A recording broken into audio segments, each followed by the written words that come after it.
This episode of Love Lauren is sponsored by SB Fabrication and Parts.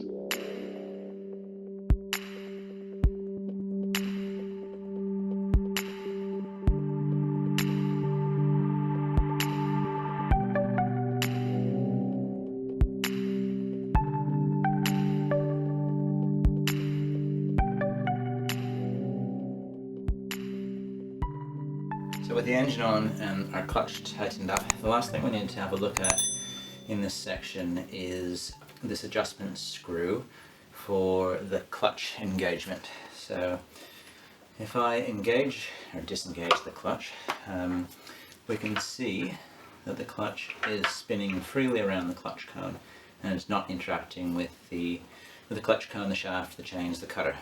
If I engage it, as we would if we wanted to start the cutter spinning, our clutch corks are now engaged and the engine is transmitting power along that pathway.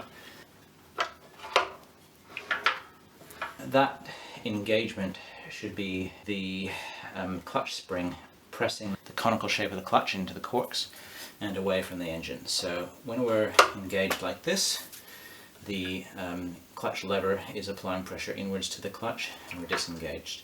When it's engaged, the clutch spring inside is expanding and pushing that cone up. So there should be a little bit of wiggle room around this thrust pad area. If not, this clutch fork is too tight, it's bearing too tightly on that thrust pad, and you need to back off the little bolt down here that feeds into the clutch fork assembly. I've got an 11mm spanner for that purpose, and it fits around here quite nicely. There's a little sort of bolt holding everything in place as well, so you might need to loosen that off potentially. But in this case the setup's pretty good, so there's nothing further to do at this stage. I'll check it again once we get the motor up and running. But you can see once everything's engaged, we've got a bit of wiggle room here. The thrust pad is what I'm looking at. It's sort of floating freely, and the fiber washer is there to tell us if there's any sort of issues as well in terms of being an early warning system almost. Don't be fooled by these solid metal thrust pads. They will degrade if they're set up incorrectly, just as the nylon thrust pads will. So use the fiber washer. If the fiber washer is starting to go, replace it and readjust the setup on that clutch fork. So when we're engaged, nothing's happening. We can turn this clutch on the engine shaft. The cutter reel is not spinning down below. If we disengage, we've got good solid contact there between the cone and the clutch through the corks, and the PTO shaft is revolving, the chains are moving, the cutter's spinning.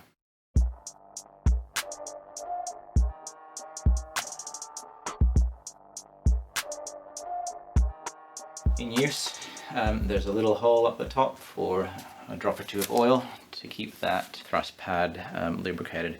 Do that every time you mow and you should be good.